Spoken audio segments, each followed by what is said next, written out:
Sampurasun warga santuy kumaha damang. Kembali lagi bersama saya Beben Bansos yang akan menemani waktu gabut kalian semua. Film kali ini berjudul The Mechanic, menceritakan tentang Arthur Bishop yang diperankan Jason Statham, seorang mafia sekaligus pembunuh bayaran. Arthur memiliki kemampuan membuat kasus pembunuhan terlihat seperti kecelakaan ataupun bunuh diri. Tanpa banyak ngababaung, babibu, cerat-cerat, kita mulai filmnya. Yo langsung simak saja intronya Mang Poang, jahitan popoean, antepkan wege rohan. Sediakanlah kembang 7 rupa ejeng menyan plus makanan, minuman, cemilan, gorengan, rangginang, sanguan, dan selamat menyaksikan.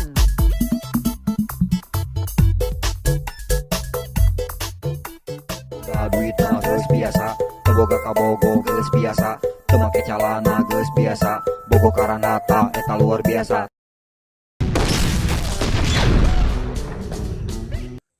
Diawali dengan memperlihatkan seorang bandar narkoba kaya raya yang sedang pulang menuju rumahnya. Dengan diiringi oleh banyak pengawal, ia langsung berenang untuk menghilangkan rasa haredang karena cuaca panas di hari tersebut. Tak lama kemudian, tiba-tiba dia melihat sebuah jam tangan di lantai kolam. Tergoda dengan jam tangan mahal tersebut, ia pun mencoba menyelam untuk mengambilnya, tapi tiba-tiba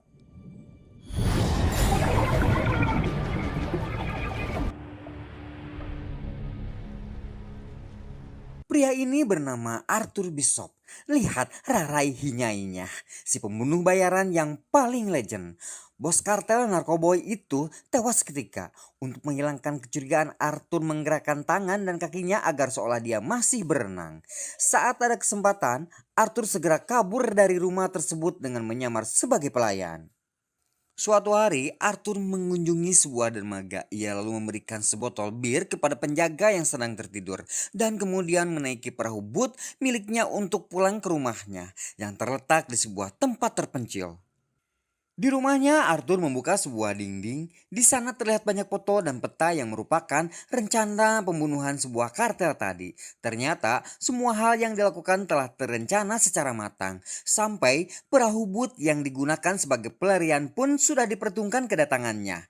Dari sini dapat disimpulkan bahwa Arthur adalah seorang pria yang perfeksionis dalam menjalankan misinya. Dan dia adalah spesialis pembunuhan yang disamarkan seperti kecelakaan ataupun bunuh diri. Di film ini, profesi tersebut dinamai The Mechanic.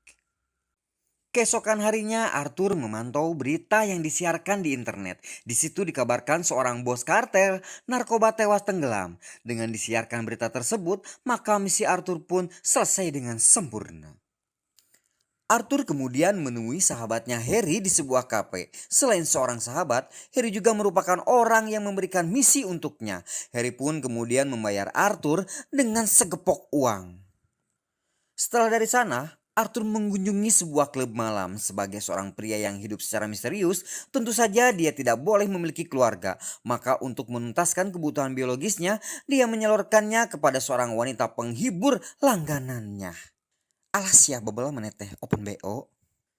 Keesokan harinya saat Arthur sedang sarapan, ia mencari pekerjaan selanjutnya di sebuah website rahasia milik perusahaan yang memperkerjakannya. Dan alangkah terkejutnya dia ketika melihat foto Harry sebagai target di sana. Karena tidak mengerti dengan apa yang terjadi, Arthur pun segera menelepon Dean untuk melakukan pertemuan. Pada pertemuan tersebut, Arthur diberitahu bahwa Harry telah mengacaukan pekerjaannya di Cape Town. Harry yang telah berkhianat dan menghabisi 5 orang mekanik yang menjadi timnya. Oleh karena itu, Harry harus segera dihabisi. Mengingat Arthur adalah sahabat baiknya, maka akan mudah bagi Arthur untuk menjalankan misinya. Sementara Harry, ia mendapatkan telepon dari Arthur yang mengabarkan bahwa anak buah Dean sudah mengepung gedung tersebut. Arthur pun berusaha menyelamatkan Harry dan menyuruhnya untuk mengikuti instruksinya supaya dia selamat dari serangan tersebut. Harry pun akhirnya sadar bahwa dia telah masuk ke dalam jebakan Arthur. Arthur berencana membuat Harry seolah-olah mati ditembak oleh perampok mobil. Harry yang tak berdaya pun akhirnya pasrah. Bahkan dia merasa senang jika harus mati di tangan sahabatnya sendiri. Harry kemudian memberikan pistol kesayangannya untuk Arthur.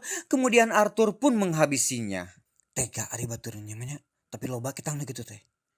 Ketika di pemakaman Harry, Arthur bertemu dengan seorang anak bernama Steve.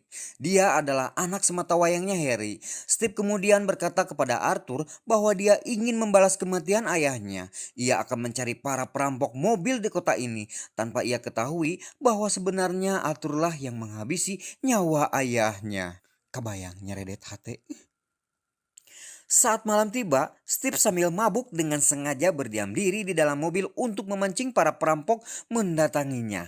Ternyata rencananya membuahkan hasil. Seorang perampok mendatanginya, namun tiba-tiba Steve langsung menghajarnya. Kemudian datanglah Arthur yang menenangkan Steve dan langsung membawanya pergi dari sana. Steve yang sebatang kara dan tidak punya apa-apa lagi, kemudian dia diajak oleh Arthur untuk tinggal bersamanya. Mungkin Arthur merasa bersalah dan ingin menebus kesalahannya tersebut. Akhirnya Steve diajari semua skill seorang mekanik, yang mana bukan nantinya akan buka bengkel, melainkan skill mematikan yang akan menghabisi targetnya dengan cara yang tak terlacak. Kecuali ku awewe mah pasti kalacak. Setelah menjalani berbagai pelatihan, mereka akhirnya mulai bekerja sama untuk melakukan misi pertamanya, yaitu menghabisi nyawa seorang mekanik dari kelompok lain. Dia adalah seorang laki-laki berbadan besar dan memiliki kemampuan yang hebat, namun dia memiliki kelemahan terhadap pria yang masih muda dan anak gogog. Kedua kelemahan tersebut pun mereka manfaatkan dalam misinya. Maka dari itu Arthur memanfaatkan Steve untuk menyebabnya dengan menyuruh nongkrong di kafe yang sering dikunjungi si mekanik tersebut. Sambil membawa anjing. Tong anjing-anjingan anjing set anjing.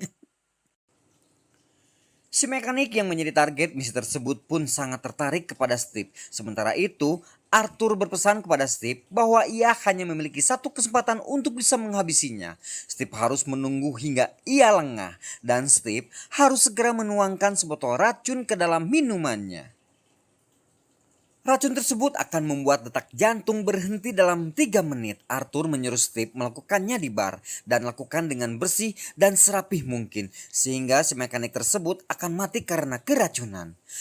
Namun Steve yang sok jagoan malah ingin menghabisi si mekanik dengan caranya sendiri. Saat di bar, Steve tidak menuangkan racun ke minuman si mekanik. Ia malah ikut pulang ke rumah si mekanik. Steve yang berpura-pura mabuk akan segera digauli, tapi tiba-tiba Steve langsung mencekik leher si mekanik dengan ikat pinggangnya. Tapi karena tenaganya yang tidak seimbang dengan si mekanik, ia malah kebontang-banting, sehingga membuatnya hampir kalah di pertarungan tersebut. Gawe atuh sia teh Steve. Meskipun Steve mampu menyelesaikan misinya, namun dengan cara yang kacau beliau. Cintruk celina tah, cintruk tuman. Saat di bandara, Arthur terlihat sedang mengambil paket yang berisi uang dan dokumen untuk misi selanjutnya. Di sana, ia sempat ditegur oleh Dean karena memperkerjakan orang lain untuk menyelesaikan tugasnya. Namun Arthur meyakinkan, bahkan dia sedang melatih anak Harry yang suatu hari nanti mungkin akan bermanfaat bagi Dean. Tugas selanjutnya adalah menghabisi nyawa seorang pemimpin sekte pemujaan yang mengaku sebagai nabi baru.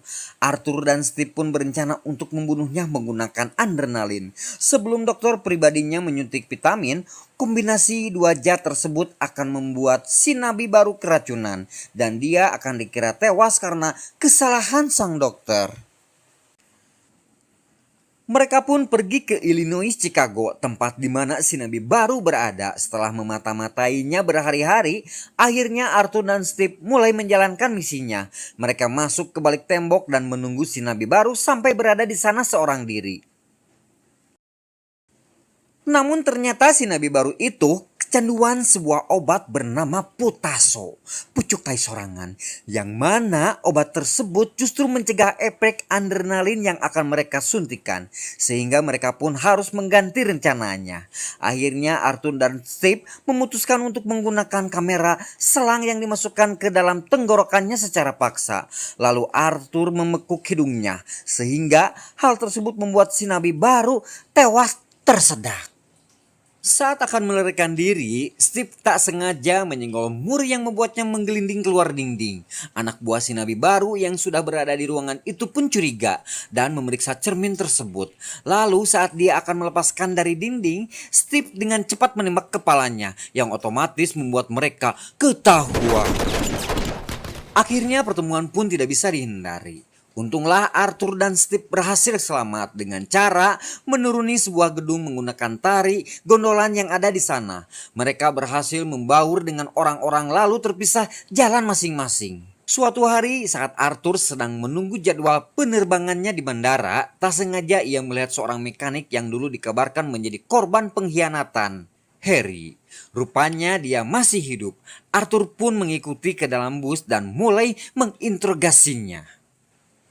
Dari sini Arthur sadar bahwa dia telah dibohongi oleh Dean yang memanfaatkan dirinya untuk menghabisi Harry. Karena ternyata yang dihabisi tim Harry saat di Cape Town adalah orang ini. Dia dibayar oleh Dean menghabisi timnya dan memasukkan kematiannya lalu disuruh menghilang. Dean memanfaatkan hal tersebut untuk memperkuat alasan supaya Arthur mau menghabisi Harry. Padahal Harry memang ditargetkan untuk dihabisi oleh seseorang dengan bayaran sebesar 50 juta dolar. Dan tiba-tiba si mekanik itu langsung menyerang Arthur sehingga terjadi perkelahian yang cukup sengit.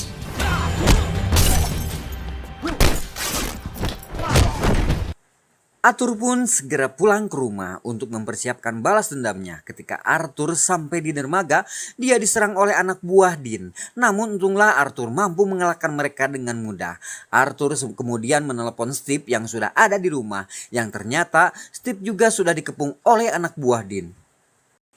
Arthur memberitahu bahwa ada pistol di dalam sofa. Steve yang kebetulan sedang duduk di sofa pun langsung mengambilnya dan dengan cepat menghabisi anak buah Dean yang ada di sana. Setelah Arthur sampai, dia menyuruh Steve untuk memasukkan senjata-senjata terbaik ke dalam perahu bot. Mereka akan pergi untuk menghabisi Dean. Secara tak sengaja, Steve menemukan senjata kesayangan ayahnya di tempat persenjataan. Steve mulai curiga kalau Arthur telah yang membunuh ayahnya. Di perjalanan, Steve memastikan bahwa Arthur yang membunuh ayahnya. Arthur pun menyadari kalau Steve sudah mengetahui tentang rahasianya selama ini. Namun di sana, Steve berpura-pura untuk tidak memperdulikannya. Sampai di kediaman Vince dengan mengancam akan memotong tangan anaknya. Arthur memaksa Vince untuk memberitahu di mana keberadaan Dean. Akhirnya dengan terpaksa, Vince pun memberi informasi tentang keberadaan Dean. Di kantor, Dean mendapatkan telepon dari Arthur yang membajak jaringan telepon. Sehingga membuat Arthur seolah-olah berada di dalam gedung tersebut. Dean pun segera menyuruh pengawalnya untuk membawa dia keluar dengan selamat dari sana. Dan menyuruh pengawal yang lainnya untuk menggeledah gedung itu. Guna mencari Arthur yang ia sangka berada di gedung tersebut. Sementara Arthur yang berada di jalan sudah siap untuk mencegat iring-iringan mobil Dean. Arthur pun segera menabrakkan mobilnya ke salah satu mobil pengawal Dean dan langsung berpindah menaiki mobil pengangkut sampah.